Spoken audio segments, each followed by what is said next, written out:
Uchunguzi wa ujenzi wa mradi wa shule ya wasichana katika wilaya ya Kilolo, shule ya Lugalo, inaitwa Lugalo Girls Mama Samia, kitu kama hivyo.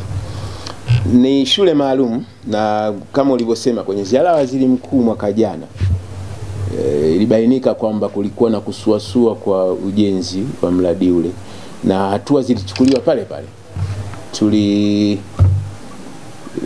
Tuliwakamata baadhi ya watu, tuliwashikilia kwa ajili ya mahojiano na kupata ushahidi, lakini tulifuatilia nyaraka mbalimbali na watu wengine walihojiwa, na majalada ya uchunguzi yalifunguliwa. Uchunguzi nyingine zimeshakamilika. Ukiangalia ni mradi mkubwa, ni shule mpya, ina majengo, yani yote full. Kwa hiyo wahusika walikuwa ni wahusika mbalimbali katika ngazi mbalimbali. Kwa hiyo majalada ya uchunguzi yameshakamilika mengine, na mengine yametolewa yametolewa mapendekezo ya hatua za kinidhamu kuchukuliwa kwa baadhi ya watumishi ambao walihusika na upotevu.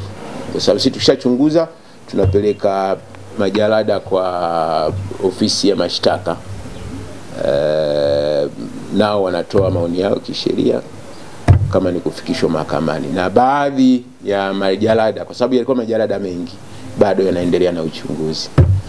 Hili jingine la wagombea, kama tulivyosema hapa mwanzoni, ama nilivyoeleza umma hapa mwanzoni, kwamba tunaendelea na kutoa elimu kwa umma, na kama ambavyo mmekuwa tukikutana na kuonana katika baadhi ya vikao, mikutano, msitizo wetu ni ule ule, na msitizo wa taasisi ni kwamba tuendelee kutoa ushirikiano na kutoa taarifa za vitendo vya rushwa ama viashiria vya kutolewa kwa fedha kwa nia ya kushawishi wagombea, wapiga kura, ama wenye maamuzi ya kutoa maamuzi ya kuteua waweze kuchagua kuteua jina kwa njia za rushwa.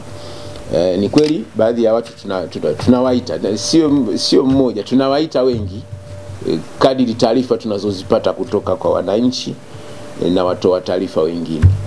Na